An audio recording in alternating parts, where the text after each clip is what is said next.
আমরা কারি কারি bundle bundle টাকা ছেড়ে আমার জামাইকে নিয়ে আসবো। মাথায় রেখো, এতদিন আমরা পলাতক ছিলাম, এখন তোমরা পলাতক থাকার বেলা।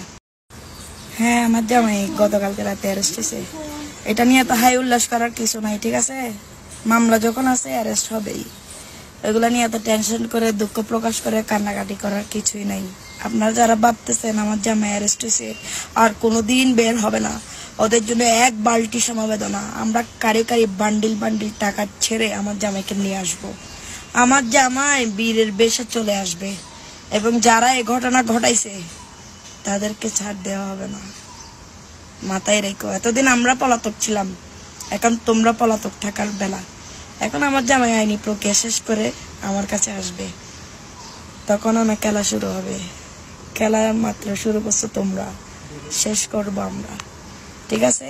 সবাই আমার জামাই যারা সাজ্জাতের যারা সাপোর্টার আছো, আমার জামাইয়ের জন্য দোয়া করবা যাতে 10-12 দিনের মধ্যে জামিন করে ফেলতে পারি, ঠিক আছে? ধন্যবাদ।